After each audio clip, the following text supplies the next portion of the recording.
Who would you like to interview?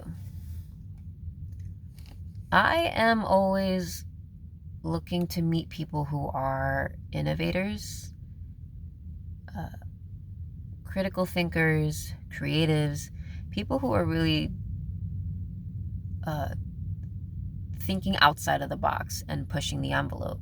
People who've taken the path less traveled or who've created their own. Um, I'd really like to meet people who are redefining what public service means and what that role looks like. I think 2020 has really shown and reminded a lot of us that the environments and the systems that we live in are not serving the public, and that there needs to be a lot of changes, and it's not where it really should be at this point. What are 2 questions that you would like to ask and why? So this one was a little bit difficult because I always have questions and can generate questions like nothing. But the 2 that I came up with at the top of my head were, what would you like to see different or change in the world of public service?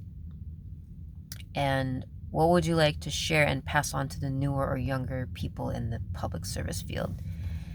And the reason why I like these questions is because it gives an opportunity for the interviewee to tell us about their journey, where they came from, where they're at now, and where they would like to go in the future. Which social issues are important to you and why? There's quite a few, so I'm going to refer to my notes for this one. Disability justice. I have a younger brother. His name is Jesse, and he has Asperger's, at which he was misdiagnosed with autism for the first, I think, close to 15 years of his life.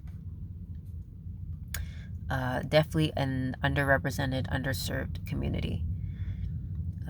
Racial equality. As a person of color and who is in communities and surrounded by people of color, this is something that definitely needs to be addressed, especially those of us that are living here in white America.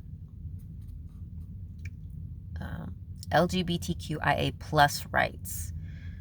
Also, another community that does not have basic human rights.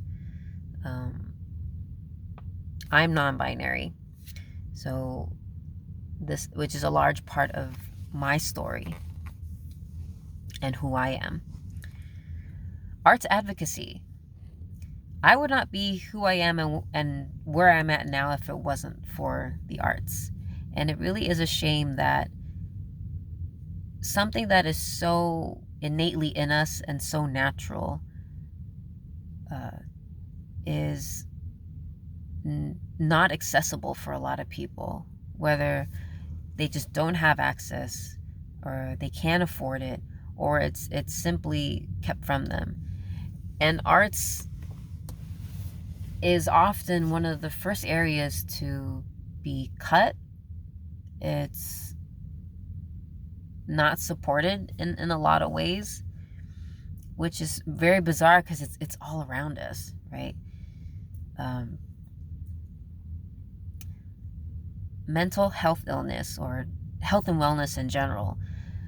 So I have clinical and chronic depression since I was a child, but also as a athlete and dancer and just as a person, it's such a basic thing that we are so severely lacking in, especially in this country. And that's the thing about a lot of these areas, and the reason why I'm so passionate about all of them is not only do they all actually intersect, they have a lot of commonalities. There's always some form of discrimination and oppression amongst all of them that keeps people from being able to live a basic life. Things that we all have a right to, things that we all should experience, equally as possible. And it needs to be talked about more. It needs to be addressed. And if all we need to do is just plant seeds and to create stepping stones for the people around us and then the newer generation, then maybe that's our part.